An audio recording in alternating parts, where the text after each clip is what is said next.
A very historic bill signing that will provide vital financial relief to American workers and families. We're grateful to be joined by Vice President Mike Pence, and also with us are Secretary Steve Mnuchin, Administrator Jovita Carranza, Senators Roy Blunt, John Cornyn, Dan Sullivan, as well as Leader Kevin McCarthy and Representative Steve Scalise and Liz Cheney. We appreciate you all coming. Very big moment. I want to thank Congress for answering my call to pass this critical funding. And the bill includes, as you probably know, you've been watching it over the last week as it matured until this point, $320 billion to refill the Paycheck Protection Program, helping keep millions and millions of American workers on the payroll. Great for small businesses, great for the workers. $30 billion to the Paycheck Protection Funds will be reserved for small financial institutions, including those that serve minority and distressed communities, extending vital relief to thousands of African American and Hispanic American small business owners and their employees. So that's $30 billion of the Paycheck Protection Funds, and that's really having to do very much with extending vital relief to thousands of African American and Hispanic American people in this country that are so great but have been so badly hurt. They're great people, they've been badly hurt. $10 billion for Economic Injury Disaster Grant Program, $50 billion for the Economic Injury Disaster Loan Program, which will provide loans to small businesses and farms, very important farms. $75 billion to reimburse hospitals and healthcare providers. $825 million, that's a small one, million. That's the first time I've seen the word million instead of billion. $825 million for community health centers and rural clinics, which serve many of our most vulnerable low-income communities. And $25 billion for expanding testing capabilities. So let me once again thank everyone who helped achieve these historic victories. This is a tremendous victory. This is on top of all of the other things that we've been doing, including an incredible job, I must say, where Vice President Pence and with the task force, the coronavirus, that we are really hitting hard. The task force has been fantastic. The ideas and the implementation has been unprecedented. We don't get the credit that we should, and I don't want it for myself, but I actually do want it for the Vice President, and I do want it for the task force, but most importantly, I want it for all of the incredible people that are working so hard. You see what we've done on ventilators. We're now with the kings. I have many countries calling. We're the king of ventilators. Countries are calling, and they're calling all the time now. Can we help them with ventilators? And we are helping some countries. We spoke to a number of them today, Indonesia, Honduras, El Salvador. We spoke to numerous countries today. You probably saw that. I spoke to the presidents, prime ministers. I'm speaking to everybody. They all want to know if we can help them with ventilators, and we're capable of doing that because we're making thousands and thousands of ventilators, and every governor has more than they need. In fact, some of the governors are now taking ventilators and shipping them to different states that don't even need them. So it's been an amazing story that hasn't been written about. Actually, there have been stories about why haven't they written about it. Those are the stories, because the news is, much of the news is not fair. But that's been incredible. Likewise, our testing. Mike just said today 5 million. Tell me. 5.1 million, Mr. President. 5.1 million tests. That's more than all countries combined. All countries combined. 5.1 million tests. And you were asked a question about that the other day. You didn't hit 5 million tests. Well, I guess Mike didn't respond, or he wasn't asked the answer, but right now it's 5.1, and that was just the other day by some reporter named, I think his name was Jonathan Carl, right? Who's a very nice, actually a very nice guy. 1 month ago, Mr. President, we had done a total of 80,000 tests nationwide. As of today, because of the partnership you forged, because of the support of leaders gathered here, and governors around the country, 5.1 million Americans. Well, and actually, I wanted to tell you this. Honduras just called, and they are in a quagmire because they don't have good testing, and they asked us to help them with their testing. We will. They've been helping us very much on the border. Our southern border is setting record lows for people coming through our southern border. We have that really in good shape. In addition, we're now up to our 170th mile. We want to get up to 450 early in the year, early by the end of this year, but basically early next year we'll be up to 450, maybe even sooner than that. And ultimately, what we've done on the wall is incredible. The amount of, and I can say this to John from Texas, John Cornyn, the numbers are incredible in terms of coming across. We've stopped it, and that 170-mile stretch where we have the wall, it's like a different world. The people used to just drive right across, and nobody could do anything about it. Now we have a tremendous, powerful wall there, and it's been incredible. Because a country needs to have borders, and you don't have borders if you have people pouring in by the tens of thousands, and we have totally stopped it. So it's been a great thing. So we're going to sign this right now. Before I do, I think I'll ask the Vice President if he'd like to say anything, and maybe some of the people in the room. They've all been very instrumental in this, and they've been great friends of our country. Mike, please. Well, thank you, Mr. President, and thanks to your leadership, the leadership of the members of the House and Senate who are gathered here, and frankly, the bipartisan support that we've enjoyed in this effort. More help is on the way.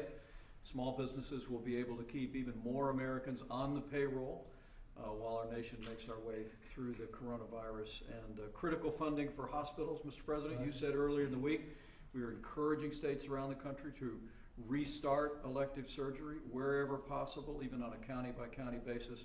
Additional funding for hospitals is here, and additional funding for testing. We'll be reviewing those resources in a conference call with governors today, but I want to join you in thanking all of the members of the House and Senate who are here, and frankly, all the members in both political parties who have continued to provide the support you've called for the American people, Mr. President. It's been really amazing, hasn't it? It has. So what was the vote in 385 the to Senate? 5. What was it? About 385 to 5. There it was. And what about the Senate? What was it? Unanimous. Unanimous. Yes, sir. Yes, sir. And then they'll criticize me, the Democrats, for doing the bill. I said, but you voted for it. Well, that doesn't matter. Dan, do you have anything to Yes, say? sir, Mr. President. And I first want to thank you and your team, you, the Vice President, Secretary of the Treasury, literally working around the clock. Everybody notices that. Certainly notice it in Alaska. We really appreciate it. You know, my state has a lot of tough, resilient people. Your grandfather is part of that legacy in terms of the great state of Alaska. But you know, some of our key industries, oil and gas, the energy sector, the fishing community, the tourism community, they're facing tough times, but this bill is going to help, and your administration, Mr. Vice President, Mr. President, are doing so much to help those sectors. So I just want to thank you on behalf of the people I represent. Thank you, Dan, very much. Steve? Thank you, Mr. President, Mr. Vice President, for the leadership and for calling on Congress to pass this bill. The bill you're about to sign is going to put another $300+ billion in the Paycheck Protection Program. This has been a lifeline, not only to small businesses, but I know you're well aware, you've saved over 30 million jobs just with the first tranche of that money that went out. Over 30 million people are on the payroll today that would have been unemployed. We just saw another 4.4 Americans that went on the unemployment rolls. This is going to save probably another 30 million people from going on unemployment. They'll be able to stay in their jobs. Those small businesses will still be alive so that they can come back when we start opening the economy safely to be able to come back. We see all of these industries distressed, the oil and gas industry, ag industry, restaurants. Everybody wants to start focusing on how to reopen the economy in a safer, smarter way. I appreciate your leadership. This bill is going to be a lifeline, again, to millions more people that will be able to stay on the payroll of their companies. Thank you, Steve. Kevin, please. Yes, sir. First of all, I want to thank all those on the front line. I want to thank those in the medical community, the truck drivers, the farmers who are providing the food, making sure it's safe in America, and those even in the stores. What you're doing, this country is very grateful for. I know I was with the president the other day and I was thanking him and he was telling me no. What he's watching across this country, that people are making those sacrifices. And the example that you are showing every day being in work is an example that America wants to see. That we know as Americans we'll get through this. We'll overcome this and we'll be stronger. We had a stronger economy than we've ever had before prior to a virus that came from a distant land, from a country that lied to us. We would never have to experience this. But this leadership is going to make a difference. And what you're doing right here, I want to give a little special thanks to the SBA and to the Secretary. Because we designed this in a time of need. And when you just look at the data, 74% of that money at the very beginning went to businesses that had $60,000 or fewer in a payroll per month. Those are the businesses we know that make decisions around a kitchen table. And your action early on April 7th that said it's going to need more money, you were right. I think those in politics that held it up just for a political purpose owe this country an apology. And today you're going to sign something that you created that's going to make a fundamental difference for the rest of us. But thank you for your Thank you action. very much, Ken. It's gonna help a lot of people, that I can say. Jovita, good job you're doing. Thank you very Go ahead. much, President. Appreciate that kindly. Wanna say something? Of course. Go ahead. Your strong leadership really has propelled the motivation, the energy, the stability, and the tenacity of the Small Business Administration. And every small business that we've been able to touch in some way, whether it's answering a question, processing a loan, guaranteeing a loan, the fact that we have over $700 billion committed at this point to small businesses is Herculean, and it would not have happened if it had not been for your strong leadership, galvanizing the left and the right and everything in between to make these funds possible for our small business. Now SBA is focused on economic recovery, and we're very focused in on the small businesses. And we're gonna meet them at the corner to start bringing back their employees, hiring new ones, and become very, very strong in the new economy, sir. And I assume that SBA has never done numbers like this. This is record-breaking stuff. Sir, we've done 14 years of loan processing and guaranteeing in 14 days. Unheard of. And it's like an ATM machine with over $400 billion and 30 million small businesses waiting in line. It's been incredible. So thank you. And as you know, Harvard's giving back the money, Stanford's giving back the money, everyone's giving it back, and in many cases they never got. We're talking about some of the bigger companies that we felt after we looked at some numbers that they shouldn't have taken it. And Steve maybe will say something about that, but I'll go back to John Cornyn first, please, John. Well, thank you, Mr. President. You know, these are extraordinary times, and it tests all of us. And I want to congratulate you and your administration on meeting this challenge head on.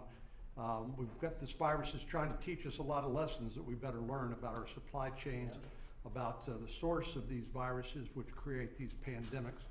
But you know, my state, like Senator Sullivan's state, has got the double whammy. One is the coronavirus, and the other is oil and gas industry has been decimated. And so I appreciate your willingness to meet with the leaders of the industry, Secretary Mnuchin, and the good work that's being done at Treasury to stand up this economic stabilization lending facility that hopefully will provide a lifeline to this industry. But in the end, I think we all realize that we need to safely find a way to begin to reopen our economy, because the biggest problem the industry has is a lack of global demand, because the world economy's been shut down. So we'll get through this together, but I just want to extend my appreciation to you and your administration for your leadership and your partnership with all of our mayors, our governors, and those of us who work in Washington. Good job. Well, it's one of the great ones, one of our really good friends. Lynn, go ahead. Thank you very much, Mr. President. I appreciate that. Well, it's an honor to be here for the signing of this really important piece of legislation.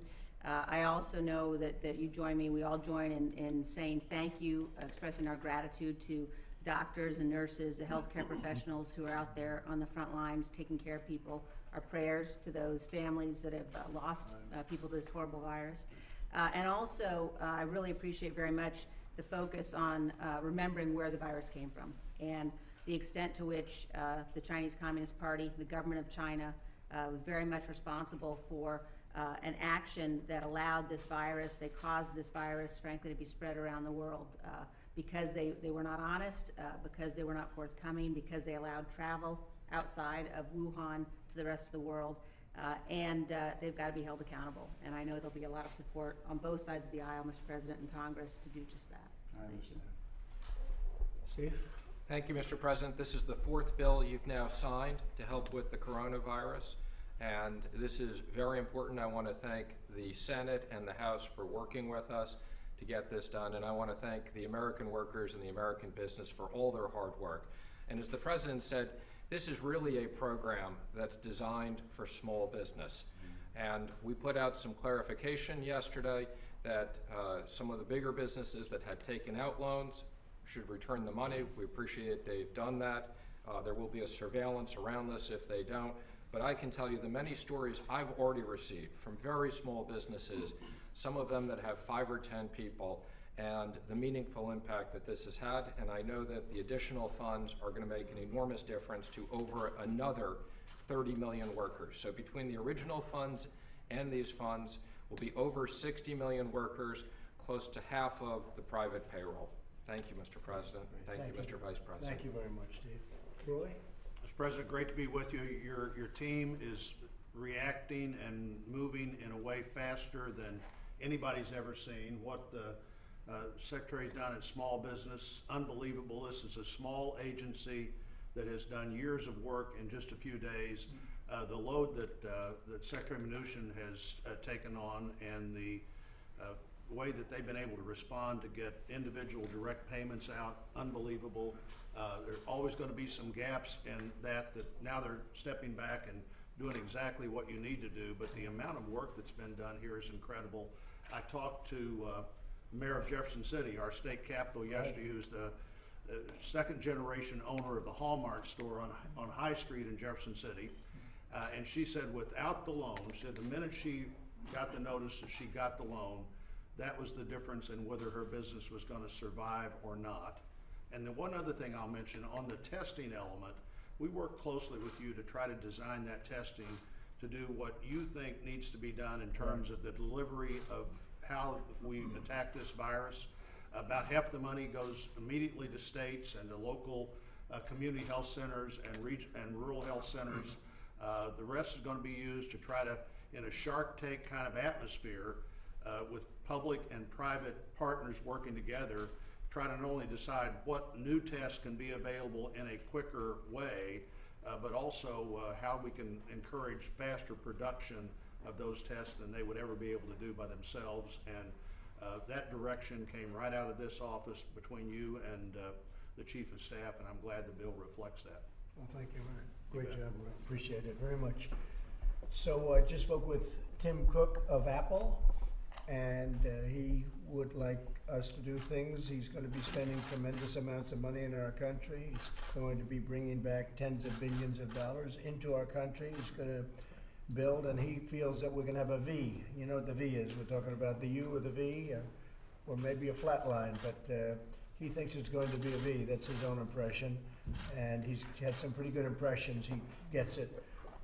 I just want to thank everybody that's here today, and I want to thank, most importantly, all of the people that have suffered so greatly for a reason that should have never happened. This should have never happened to our country. This should have never happened to 184 other countries either. This was a disgrace that it was allowed to happen. So with that, I'll sign the bill.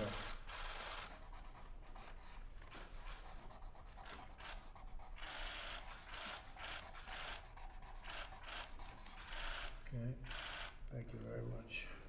How about we'll give one to Roy for a change, right? We'll give one to, don't worry, you're over to get it.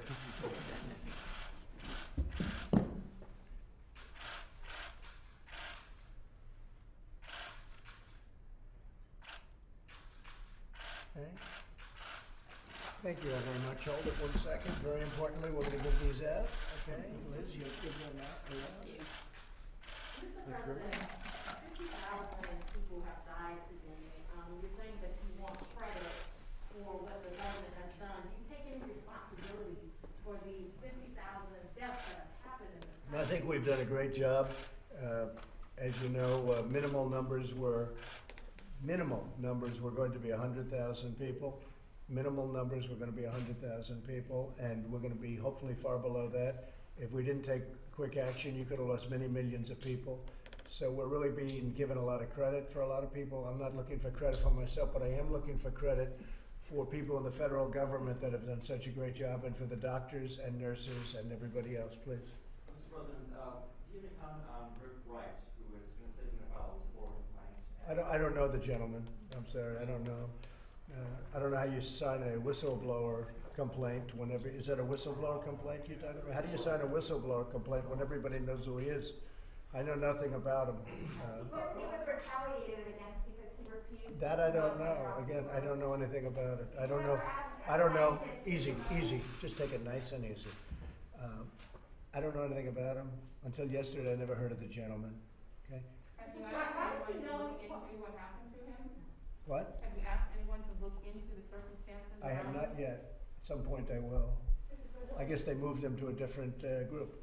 What price China should pay for spreading this virus and covering it up and lying? Well, we're looking into it, we're studying it, we're investigating it, and we'll see what happens. But it is something that should have been stopped early on. It could have been stopped easily in China, and we don't understand why they didn't do it, so we're looking into it. We're not happy about it. Why don't you know about? Who you with? Who you with? I'm with NPR, Aisha Roscoe. Okay, go ahead. You're not up. Go ahead, please. Question? Do you support anybody for the postal service? So I can comment on that, Mr. Go ahead, President. Postal Service. So we authorized in the last CARE Act over $10 billion of a loan.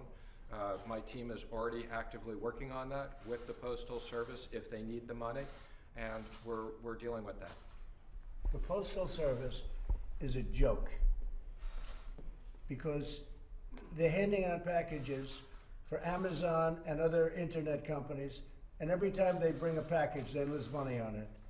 So Amazon and other internet companies and delivery companies are dropping all of their, not all of them, but a big portion of packages and whatever else they're doing into a post office. And the post office is supposed to deliver the packages, and they lose a lot of money. The post office should raise the price of a package by approximately 4 times because they don't raise them. For some reason, these people have been in there a long time, but for some reason they're very cozy with some of these companies, and they don't raise the price of a package. And if they raise the price of a package like they should, 4 or 5 times, that's what it should be, or let Amazon build their own post office, which would be an impossible thing to do because the post office is massive and serves every little piece of the country.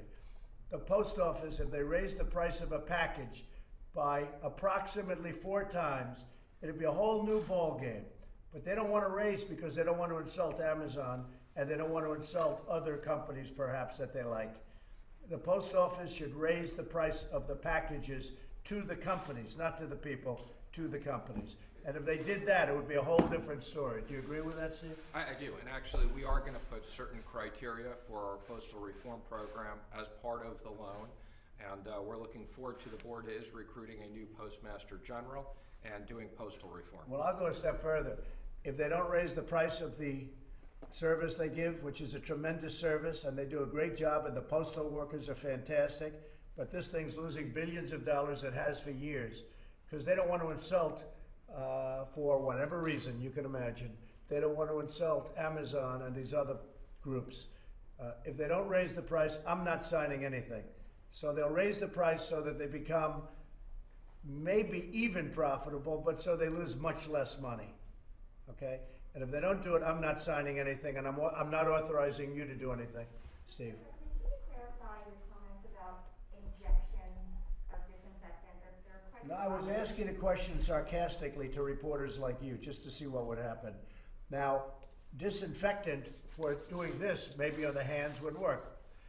And I was asking the question of the gentleman who was there yesterday, Bill, because when they say that something will last 3 or 4 hours or 6 hours, but if the sun is out or if they use disinfectant, it goes away in less than a minute. Did you hear about this yesterday? But I was asking a sarcastic and a very sarcastic question to the reporters in the room about disinfectant on the inside. But it does kill it, and it would kill it on the hands, and that would make things much better. That was done in the form of a sarcastic question to the reporters. So you were Okay. asking your medical experts to look into it? No. To look into whether or not sun and disinfectant on the hands, but whether or not sun can help us. Because, I mean, he came in yesterday and he said they've done a big study. This is a study. This isn't where he hasn't done it. This is where they've come in with a final report that sun has a massive impact negatively on this fiber. In other words, it does not live well with humidity, and it doesn't live well with sunlight, heat. It doesn't live well with heat and sun and disinfectant. And that's what I brought out, and I thought it was clear.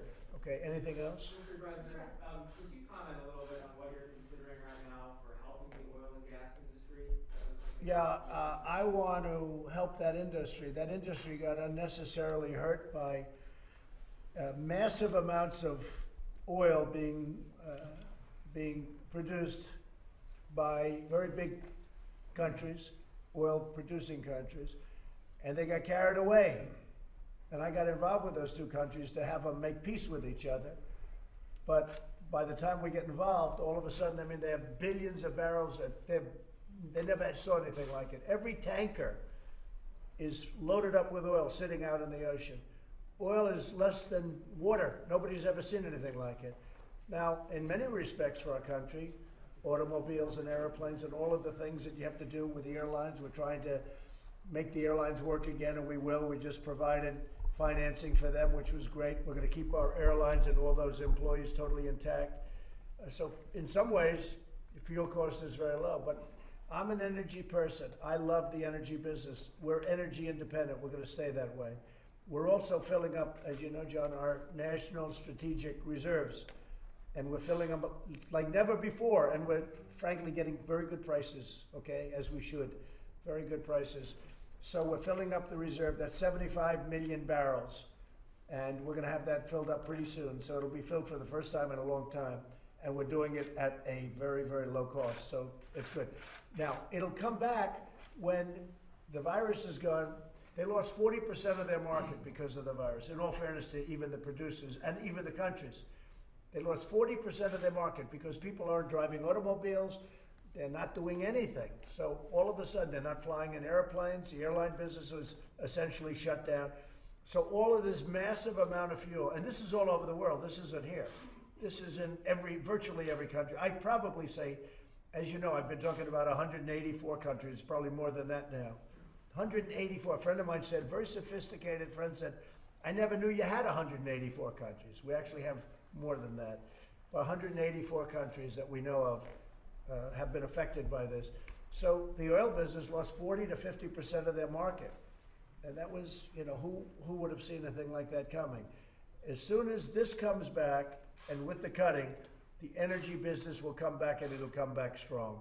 So we're working. The energy business is very important to me, and we're going to build it up. This really hurt the energy business as much as any other business because it totally knocked out. The supply kept coming, and by the way, there was a lot of oil when this hit. Before it hit, there was a lot of oil. Prices were pretty low, which is a very good thing. But then we got hit by this, and it was devastating to the energy business all over the world.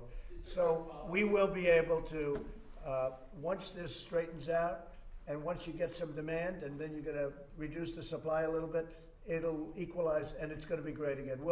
We will make the energy business great again. Mr. President, may I? And we want to remain independent. We're independent now. We're totally independent on energy.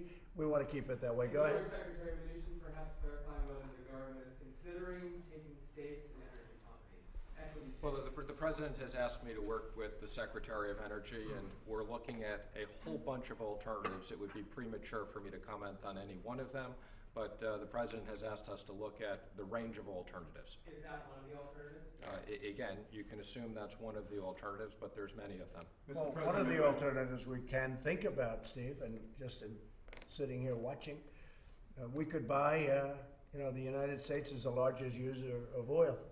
We could buy oil at a great price into the future. That gives them the infusion they need, and we have oil at a great price into the future. So that's something I'd like you to think about. It is, Mr. Likewise, President, as you've suggested. yeah, likewise, I told Steve, we're the biggest user of the airlines, the United States government. And one of the ways we can help the airlines is buy tickets at a very large discount, maybe 50% off or maybe more. And you buy into 4 or 5 years worth of tickets and you infuse them with some cash. And in the meantime, we're flying the people of our country for, a fraction of the cost that it would be if when the airlines get back. They will get back. But so we're thinking in terms of, as additional, because the airlines are all set right now.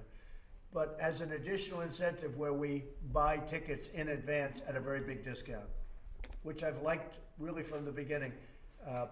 And we're not up there. Look, the fact is the airlines are going to be fine the way it is now, but I like that as an additional help for the airlines. I like it both ways. I like it for us too. We're the largest user of the airlines. So you buy tickets, I don't know, it sounds good, right? If we get a good discount. Wyoming appreciates what you're doing for the energy industry. Well, Wyoming is great, they're great. And Mr. they President, could I and make they're a lucky to comment have on you. energy? Sorry to Yes, interrupt, please, go ahead. but first I want to thank you and your administration. Your involvement on the OPEC deal was incredible, vital. It wouldn't have happened without what you did. Your whole team has been very focused on energy. I do think one issue that a number of us are starting to have concerns about is there are big American financial institutions that the federal government has helped many times. They're going to do well with regard to facilitating some of the CARES Act stuff. They're starting to discriminate against American energy companies, discriminate against investment in my state, in Alaska, and I think it's going to be really important. I don't like that. These big Wall Street banks that want the federal government to help support them, and then they discriminate against a critical sector of the U.S. economy. By the way, the sector in the 2008-2009 recession that really drove us out of our recession. Right. I don't think they should be allowed to do that, sir, and I know you have I like the concerns idea of about looking into that, you're right. You know, that got where they were pushed by the radical left, and so they're afraid of the radical left. Shouldn't be afraid of the radical left. Very nice people, AOC +3, and all of her friends. But you shouldn't be afraid of them. You should reason with them, and if they don't reason, you do what's right. You cannot be discriminating against these great energy companies. And there is, I've heard that from them, that it's very hard. One of the banks, I think they said, we want to be out of energy by 2050. That's a long time, but they want to be out of energy. What's that all about? They want to be out of energy. So, you know, we're blessed in this country because we're sitting on top of tremendous wealth. Very few countries have that kind of wealth. We're bigger than Saudi Arabia. We're bigger than Russia. We're bigger than any other country in terms of our energy. And a lot of things like the Paris Accord. The Paris Accord basically took your wealth away. It didn't give you the advantage. And I said, I won't sign it because it took the wealth of this country away because they didn't want us to use our energy. They didn't want us to use our great asset. We have tremendous wealth. You know, one of the interesting things, if you look at Iran and you look at Saudi Arabia and you look at the big, vast waterways that we patrol, years and years and years gratis for nothing, so that other people got rich, so that we could get oil out of there, but so that other people got rich. We never got anything. Now we get things for it. But we don't have ships very much in there anymore. And with all of the conflict and all of the things, they kept saying, where are the American ships? We have so much energy now. We're sitting on so much. And it's happened really over the last 3 years, 3.5 years. We've made it. One thing that happened, great, John, I mean, if you look, John, you were even in favor of it because you're an energy person, but we helped Alaska, but we really helped the United States with ANWR for Dan. They did a fantastic job. Ronald Reagan tried to get it approved, couldn't do it. Every president tried to get ANWR, they couldn't do it. I got it approved. Yes, sir. It's great. People don't even talk about it, and that's okay. They don't have to talk about it. That's why I talk about it. We love it in Nobody else Alaska, will. I'll tell you that. But ANWR is perhaps the largest find in the world, right? It could be, but it's certainly one of them. Yes, sir. But it's been talked about for years, probably one of the, maybe the largest find anywhere in the world. And we got it approved a year ago, and you're working on it, and it's incredible. But Ronald Reagan could not do it. He said that was one of his big disappointments. He could not get ANWR approved. They couldn't get it through. And we got it through, we got it passed, and that was a great achievement for everybody in this room, and it was a great achievement actually for the two of you, the big oil guys, right? It was a big, and I have to say, these senators and the people in this room, they love energy. Not that they love it, they love the jobs it produces, and they like what it represents, and it gives us total independence. So it's very important. Okay, any other question? So this is just to follow up on energy. Are you satisfied with the current output by the Russians and the Saudis, or do you want them further to cut production? I wish you'd, because you have the mask on. So it's, yeah, that's great. Just for a second. He's not worried. See the man in front of you? Are you worried about her? Are you worried about? He's not worried. Look, he's protected. Go Are ahead. you satisfied with the current cut from the Saudis and the Russians, or do you want them to further cut the production? Well, it could be that they further cut. I think it's going to be natural, though, really, isn't it? It's going to be natural at this point. So I think I got them to cut maybe, what would you say? I would say, well, they say 10. They say 10 million, but I think it's 15 million barrels. I even heard 20 million, but you know, it's gonna be natural. And in all fairness, Texas and Oklahoma, and if you go to North Dakota and all of our places, it's gonna be natural. Canada's cutting, they've gotta cut. Right now, I mean, they've gotta cut. America's And got 3 it's, million it's, barrels. you know, supply and demand is a beautiful thing. But what happened is one day, all of our demand, just, not all, 50% of our demand disappeared with this virus. They say from 40 to 50%. So you're producing and it's going good, price is good enough for the companies and really good for the countries. It was really good and the consumer. And then one day, in one day, it stopped. So it's, you know, I guess you could always say it's somebody's fault, but it happened. Something happened that nobody thought would ever happen. Okay, yes. More on hydroxychloroquine. Go Have ahead. you or Secretary Azar pressured or asked scientists in the administration to promote it? And Well, I never are spoke to you- a scientist, but I will tell you this. I did speak with the president of Honduras just a little while ago. And I didn't bring it up, he brought it up. He said they used the hydroxychloroquine. And he said the results are so incredible with hydroxychloroquine. This happened an hour ago. I just spoke to him, president of Honduras. And he said, and I guess we made some available to them or whatever. He was thanking me.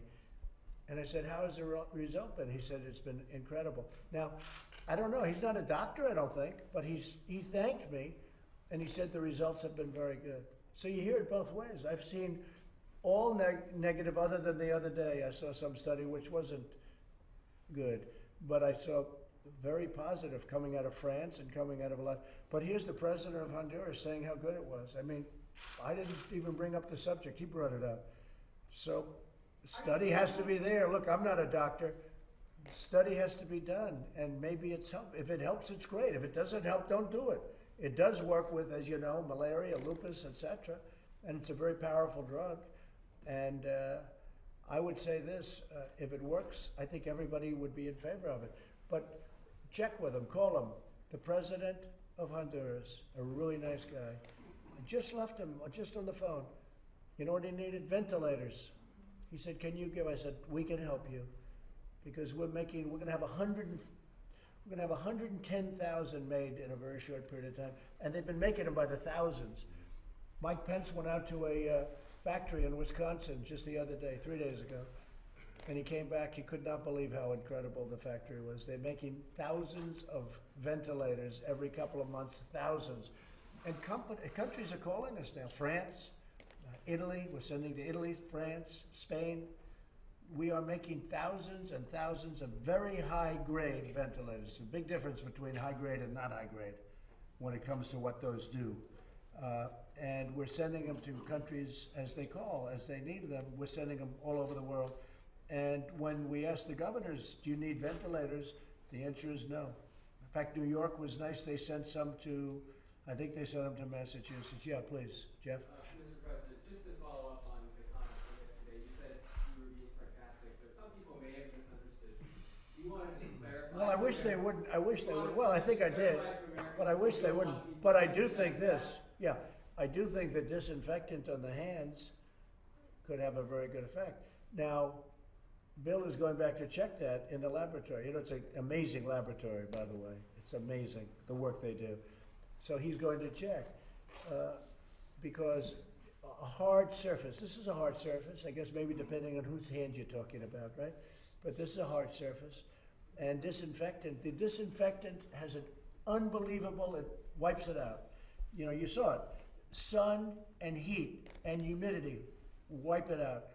And this is from tests. They've been doing these tests for, you know, a number of months. And the result, so that I said, well, how do we do it inside the body or even outside the body with the hands? And disinfectant, I think would work, he thinks would work, but you use it when you're doing your hands. I guess that's one of the reasons they say wash your hands, but whether it's washing your hands or disinfectant on your hands, it's very good. So they're gonna start looking at that. And there is a way of, you know, if light, if sun itself, that sun has a tremendous impact on it. It kills it like in 1 minute. It goes from, what was it, hours to like 1 minute. It's dead. So I said, you gotta go back and look. but I'd like them now to look as it pertains to the human body, not just sitting on a railing or sitting on a wall. I'd like them to look as it pertains, because maybe there's something there. They have to work with I'm not a doctor. They have to work with the doctors, but maybe there is something to light and the human body and helping people that are dying, okay? But just to clarify that, sir, are you encouraging you're not encouraging Americans to? No, of course, no, of course. That was, interior-wise, it said sarcastically. It was put in the form of a question to a group of extraordinarily hostile people, namely the fake news media. Okay, Some doctors so, thought they needed to clarify that. well, of course, all they had to do was see it was just, you know the way it was asked. I was looking at you, you know, I know. You're looking at Dr. Merck.